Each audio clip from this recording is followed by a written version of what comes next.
최근에 이제 전략 컨설팅 쪽에서 이 지금까지 배운 그 비즈니스 마인드를 좀 염두에 두시고 최근에 전략 컨설팅 쪽에서 많이 나오는 주제들에 대해서 좀 말씀을 드릴게요.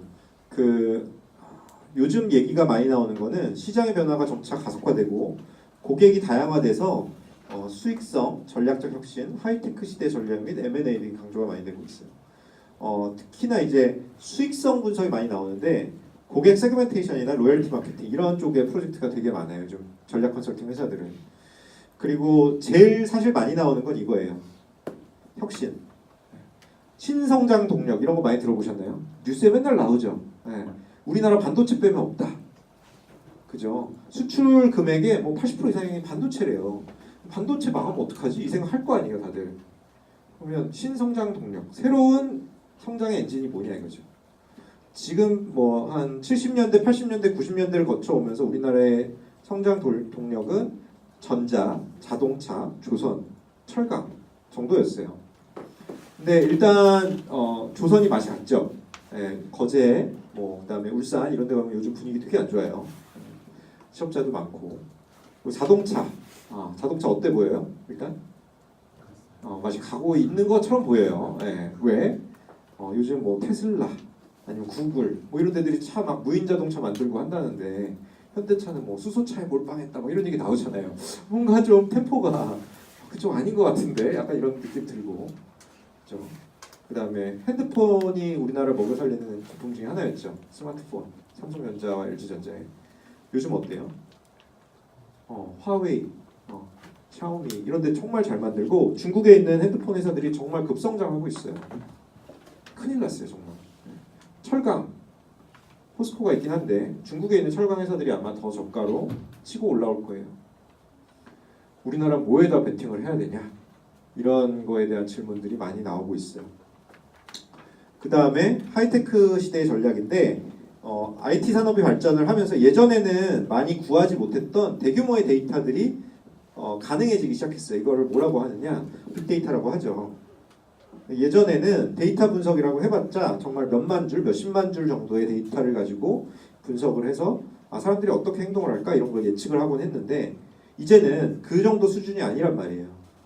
하루에 막 페이스북에 올라오는 포스팅 건수가 막 몇십억 건이 되니까 그죠? 그걸 분석을 하면 사람들이 도대체 뭘 좋아하고 뭘 마시고 어디 가고 싶어하고 어떤 얘기를 하고 이런 것들이 조금 더 과학적으로 사이언스로 분석이 된단 말이죠. 네, 이거가 이제 제가 했던 분야인데 사모펀드가 성장을 하고 있어요. 사모펀드가 뭔지 아시는 분? 제가 맥주가 다 떨어졌지만 나중에 개인적으로 좀 사줄게. 사모펀드가 뭔지 아시는 분? 프라이빗 에퀴티. 자금을 모집한 다음에 그 자금 가지고 기업을 새로 사고 존재하는 기업을 그것을 키운 다음에 다른 또 다시 팔고 해서 그렇게 이윤 창출을 하는. 한 90점짜리 정답이에요. 네. 나중에 찾아오세요. 사줄게요. 자, 돈에 대해서 여러분들이 이해를 해야 되는데 우리나라에서 돈이 제일 많은 집단이 어딘지 아세요? 제일 많은 회사 혹은 집단, 단체. 신문에 많이 나와요. 네. 내셔널 펜션 시스템, 국민연금. 네, 여러분들은 아직 모르시겠지만 대부분의 직장인들은 연금을 내요. 국민연금을. 나중에 내가 퇴직하거나 아니 실업자가 되거나 그럴 때 돈을 받아야 되니까 안정적인 사회 안전망 이런 얘기 들어보셨죠? 옛날에는 이제 사회가 우리 부모님 세대 혹은 할아버지 할머니 세대에는 대한민국의 경제가 1년에 10%씩 컸다고요. 그 다음에 10% 크고 그 다음에 또 10% 커. 그러면 2년만 지나면 20%씩 커 있는 거예요. 그런 시대는 이제 다 끝났어요. 다 끝났어. 그래서 여러분들이 사업을 할 때 막 사업이 10배가 되고 20배가 되고 이런 일은 잘 일어나지 않아. 그러다 보니까 점점 직장을 구하기도 어려워지고 직장을 들어가는 것 자체가 힘들어지고 나는 장래희망의 공무원이에요. 이런 어린이들이 초등학생들이 요즘 장래희망 1순위가 공무원, 2순위가 건물주, 3순위가 유튜버 이런 일들이 이제 벌어지잖아요. 그러면 어떻게 해야 되냐? 사회 안전망에 이제 돈을 넣는 거죠. 내가 만약에 실업자가 되거나 늙어서 할 일이 없을 때 돈을 어디서 받지? 이런 생각을 한단 말이에요. 그래서 돈들을 연금에 넣어요. 그리고요 국민연금 이외에 공무원 연금 회인가 뭐 이런 게 있고요. 군인 공제회 이런 거 들어보셨어요? 예, 이런 데다가 돈들을 이제 넣고 나중에 퇴직하면 받아가는 구조예요. 이 사람들 돈이 되게 많아요. 그냥 돈만 쌓여 있어요. 몇 조 이상. 굴려야 되잖아요. 대부분의 돈은 어디로 가냐면요. 채권으로 가고요. 그 다음으로 많이 가는 데가 주식이고요. 그 다음이 얼터너티브 인베스트먼트, 대체 투자라고 그래요. 대체 투자는 여러 가지가 있는데요. 제일 큰 게 부동산이고요. 그 다음에 사모펀드가 있어요. 여러 가지가 있어요. 해외 투자도 있고요. 근데 대부분의 돈이 채권으로 가는 이유는 채권이 제일 안정적이어서 그래요.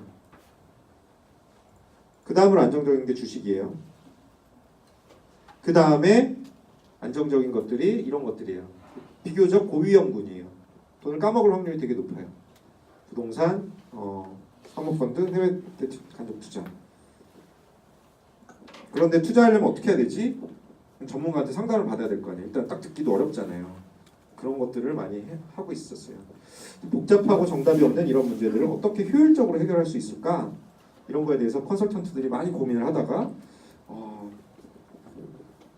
바우어만이라는 맥킨지의 전설적인 컨설턴트가 세븐 스텝스 이런 거 만들어 보고요. 이렇게 하면 돼. 첫 번째는 문제를 정의해라. Define the problem.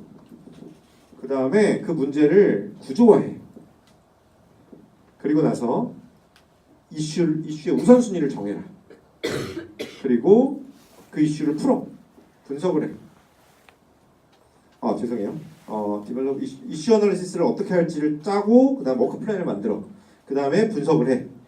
그 다음에 분석을 해서 얻은 결론들을 신더사이징이라는 건 뭐냐? 이렇게 조합하는 거예요. 조합을 해서 레커멘데이션 이렇게 하세요 라고 제안을 해라. 이게 맥킨지 세븐 스텝스예요. 이거에 따라서 문제를 해결하면 된다 라고 한 거예요. 뭐가 있을까? 우리 전 시간에 무슨 얘기했지? 와인샵. 요즘 학교 앞에 와인 한 잔 2,900원 이런 와인샵들이 유행이래요.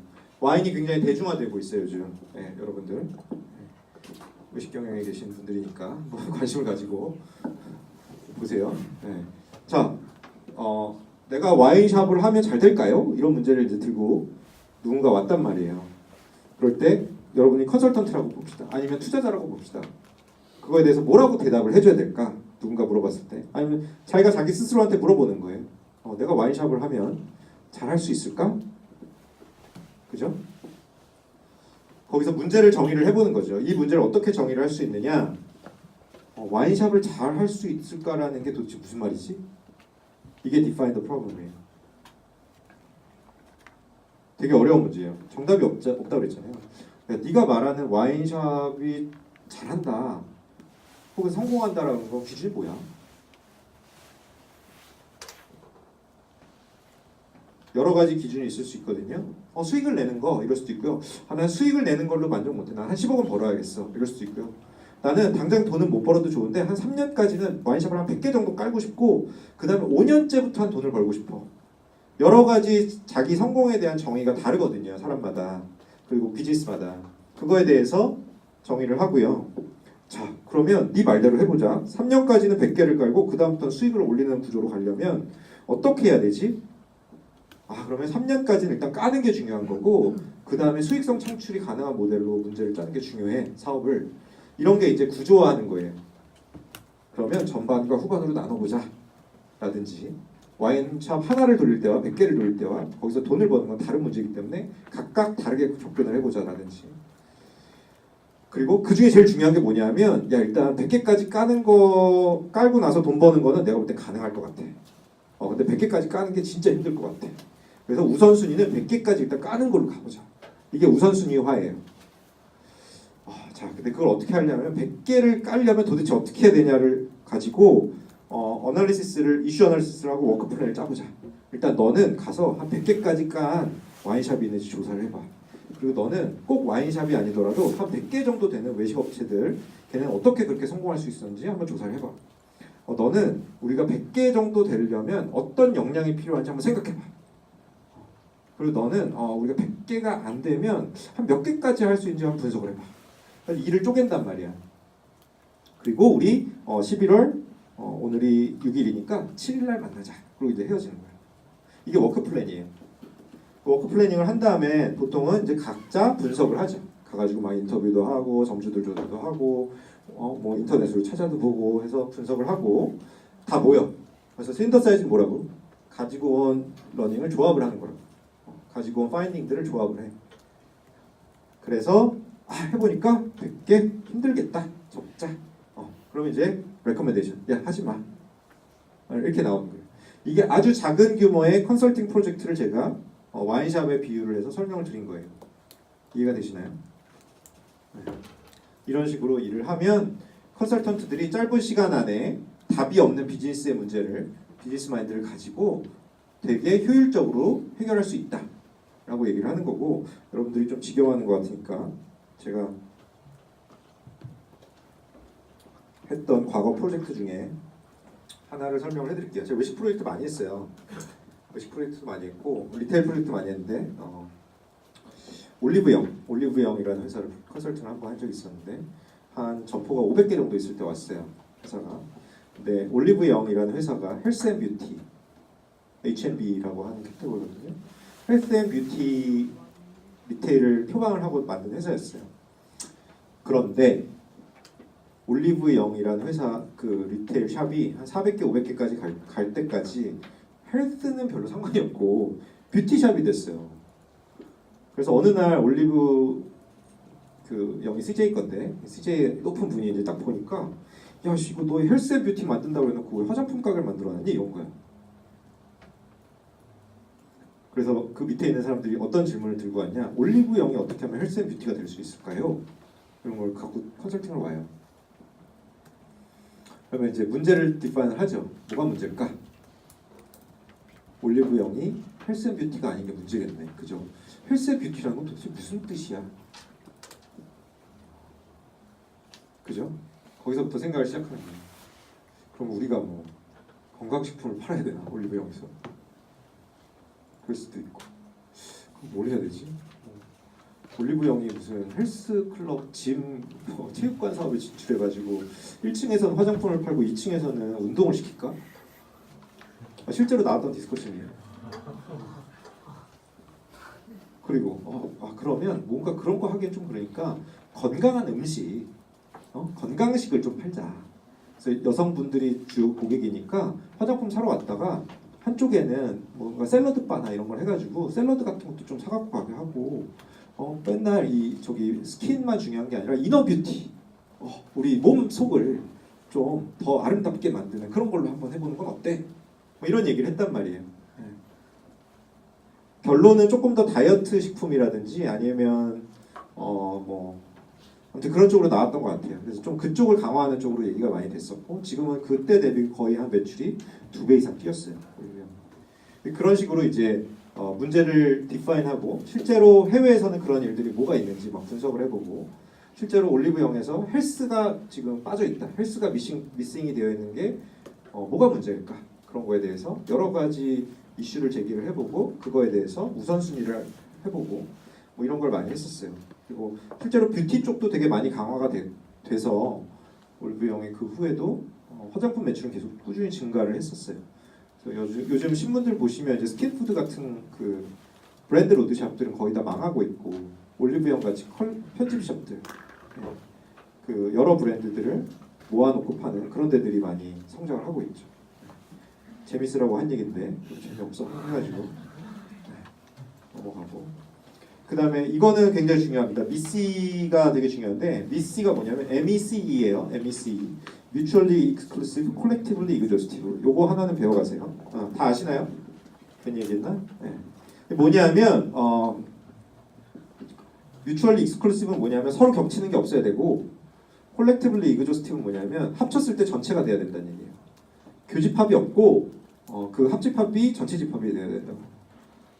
이해되시죠? 네, 다 똑똑한 분들이라고 생각하고 그래서 그거에 맞게 이제 이슈 트리라는 걸 그리거든요. 이슈 트리가 뭐냐면 이걸 한번 그려보면 여러분들의 여러 가지 문제들이 해결되는데